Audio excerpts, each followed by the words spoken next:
इस वीडियो में दिखाए गए कुछ दृश्य आपको विचलित कर सकते हैं। कृपया अपने विवेक और संयम से देखें।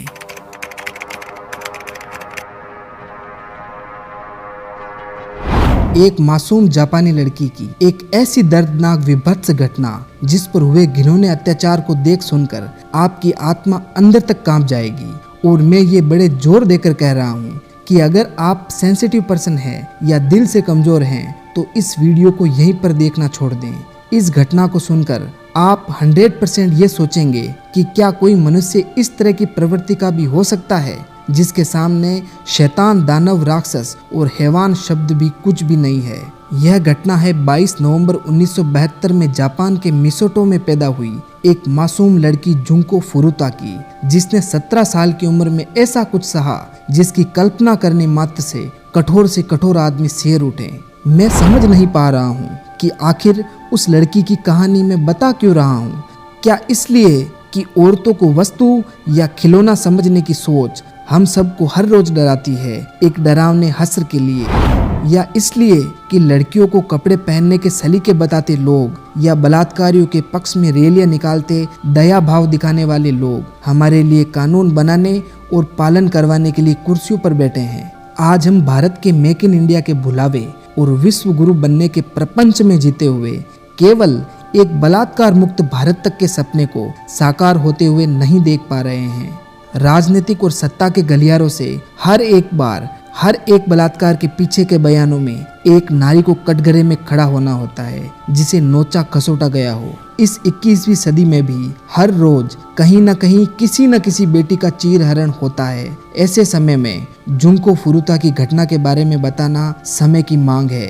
खैर, चलते हैं आधुनिक मानव इतिहास के उस मनहूस घटना की तरफ जो मानव के एक घिनौने रूप को दिखाता है। तो दिल थाम के देखिए पूरी घटना का प्रतीकात्मक वीडियो। जुंको फुरुता, जिसका एडमिशन यशियो मिनामी हाई स्कूल मिसाटो के साइतामा में 1988 में हुआ। जुंको पढ़ाई में बहुत इंटेलिजेंट और दिखने में खूबसूरत 17 साल की लड़की थी। वहीं पर एक 17 साल के लड़के हिरोशी मियानो की उस पर बुरी नज़र थी। हिरोशी ने जुंको को कई बार फ्रेंडशिप के लिए प्रपोज किया, लेकिन जुंको उसे हर बार सभ्य तरीके से मना करती रही। इससे हिरोशी हमेशा बौखलाया रहता था और हमेशा एक मौके की तलाश में था। हिरोशी का संबंध जापान के सबसे कुख्यात गैंग याकुजा गैंग से था और उधर जुंको फुरुता सीधी सादी जापान की लड़की थी जो स्कूल खत्म होने के बाद हर रोज पार्ट टाइम जॉब के लिए एक इलेक्ट्रिक फैक्ट्री में जाती थी। अपने 17वें जन्मदिन के 3 दिन बाद 25 नवंबर 1988 को रात 8:30 बजे के आसपास फैक्ट्री से अपने घर वापस आ रही थी। तब उसी समय शिंजी मिनाटो नामक हिरोशी मियानो के दोस्त ने जुंको की साइकिल को टक्कर मार दी, जिससे जुंको गिर गई और उसे हल्की चोटें आई। उसके गिरते ही 4 लड़के हिरोशी मियानो, जो अगुरा, शिंजी मिनाटो और यासुशी वतानाबे ने जुंको का अपहरण कर हिरोशी मियानो के पुराने घर में, जो टोक्यो के अडाची क्षेत्र में था, वहां लेकर गए और दूसरी मंजिल के एक कमरे में बंद कर दिया। अपहरण के बाद उन चारों ने उसे धमकी दी कि अगर उसने भागने की कोशिश की तो वो उसके परिवार के सदस्यों को जान से मार देंगे। बच्ची बेचारी उन हैवानों की धमकियों से डर गई और उन चारों के दबाव में आकर जुंको ने अपनी माँ को फोन भी कर दिया कि वो अपनी कुछ फ्रेंड्स के साथ बाहर गई हुई है और वो परेशान ना हो और वो जल्दी ही घर वापस आ जाएगी। इसके बाद उन दरिंदों ने अपना शैतानी खेल शुरू किया। उस घर के कमरे में उसके साथ बार बार रेप होता। उन चारों के अलावा याकुजा गैंग के लोग आते और उस मासूम का बलात्कार करते और यातनाएं देते। पहले 10 दिनों में उसका 150 से ज्यादा बार रेप हो चुका था। अब वो जुंको को हर समय भूखी और बिना कपड़ों के रखते थे। वो हर दिन उसे ज्यादा से ज्यादा पीट रहे थे। जुंको को अक्सर जापान की दिसंबर की सर्दियों में बालकनी में बिना कपड़ों के सोना पड़ता था, जहाँ तापमान 0 से नीचे चला जाता था।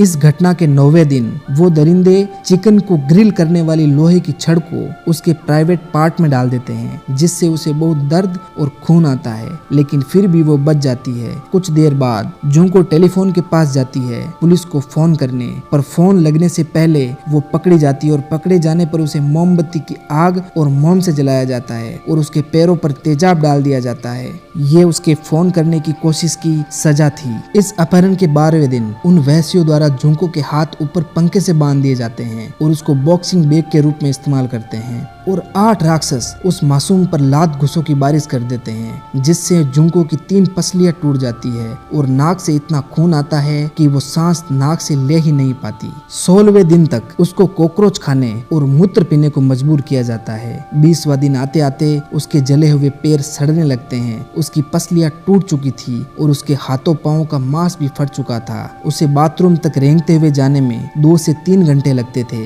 ऐसी कंडीशन में भी उसके साथ रेप लगातार होते रहते थे। उस मासूम लड़की को इतना पीटा जाता है कि उसने मल मूत्र त्यागने के अपने नियंत्रण तक को खो दिया और बाद में फर्श पर पड़े कालीन भीग जाने पर उस मासूम को और ज्यादा पीटा गया। ऐसा कोई जानवरों के साथ भी नहीं कर सकता। वो इतना कमजोर हो गई थी कि पानी तक को उसे निगलने में परेशानी होती थी। 26वां दिन आते आते उन दरिंदों ने इस विभत्सता की हद को जितना ले जाया जा सके उतना ले गए। जुंको फुरुता के चेहरे को फर्श पर रखकर उसके सर के ऊपर कूदकर लात मारते थे। हैवानों ने बच्ची के प्राइवेट पार्ट्स में बोतल, लाइटर, लोहे की पट्टी और कैंची तक डाल दी थी। क्रूरता की इस पराकाष्ठा में उन दरिंदों ने जलते हुए गर्म बल्ब को बच्ची के प्राइवेट पार्ट में डाल दिया और फिर उसके पेट पर मुक्का मारकर बल्ब को अंदर ही फोड़ दिया। उसके कान, मुंह और प्राइवेट पार्ट में पटाखे डालकर फोड़े गए, जिससे अब वो बोल और सुन नहीं सकती थी। लेकिन वो बहादुर बच्ची अभी तक अपनी जिंदगी की लड़ाई लड़ रही थी। 30वें दिन हैवानों ने उसके निप्पल और स्तन सरोते से काटकर अलग कर दिए और मनोरंजन के लिए सुई धागे से उनको वापस जोड़ा। 36वें दिन उस मासूम की आंखों में गर्म मोम टपकाया गया। उसके दोनों हाथों को टेबल पर रखकर वजनदार चीजों से तोड़ा गया। उसके नाखूनों को खींचकर तोड़ा गया। उसका चेहरा इतना सूज गया था कि उसे पहचानना मुश्किल हो गया था। उसके शरीर से सड़ी लाश जैसी बदबू आने लगी थी। 40वें दिन जुंको ने उन दरिंदों से कहा कि वो उसे मार दें, क्योंकि अब वो इतना दर्द सहन नहीं कर सकती। अपहरण के 44वें दिन 4 जनवरी 1989 को उन चारों दरिंदों ने जुंको को एक खेल खेलने को कहा, जिसमें जुंको जीत गई। उसकी जीत से गुस्सा होकर उन राक्षसों ने जुंको को खूब पीटा, यहाँ तक कि उसे जमीन पर लेटाकर उसके पेट के ऊपर 15-15 किलो के डंपल फेंके गए। 3 घंटे तक वो वैशी उसे पीटते रहे। अंत में उसी दिन उस मासूम जुंको फुरुता ने अपने प्राण त्याग दिए। उसकी मौत से डरकर उन वैश्यों ने उसे कंबल ओढ़ाकर एक बैग में डाला, फिर उस बॉडी को 250 लीटर के ड्रम में डाला और ऊपर से गीली सीमेंट और कंक्रीट डालकर एक निर्माणाधीन बिल्डिंग के पास फेंक आए। 23 जनवरी 1989 को एक और महिला के बलात्कार के केस में मुख्य अपराधी हिरोशी मियानो पकड़ा गया। फिर उसने जुंको के बारे में वो सब बताया जो आपने वीडियो में देखा। इन 44 दिनों में जुंको फुरुता के साथ 570 बार रेप हुआ, 119 हैवानों द्वारा। इससे पूरे जापान के लोग सहम उठे, लेकिन इस मामले में जुंको को पूरा न्याय नहीं मिल सका। हिरोशी मियानो को इसके लिए 20 साल की सजा हुई और बाकी 3 को 7 साल की सजा हुई, क्योंकि वो नाबालिग थे। अभी इस समय वो चारों जापान में आजादी से घूम रहे हैं। अगर आप उस समय सजा देने वाले होते तो उन दरिंदों को क्या सजा देते? अपनी राय कमेंट बॉक्स में जरूर दें। और ये वीडियो देखकर आपका नारी के प्रति सम्मान जगा हो तो चैनल को सब्सक्राइब जरूर करें। थैंक यू, धन्यवाद, शुक्रिया, जय हिंद।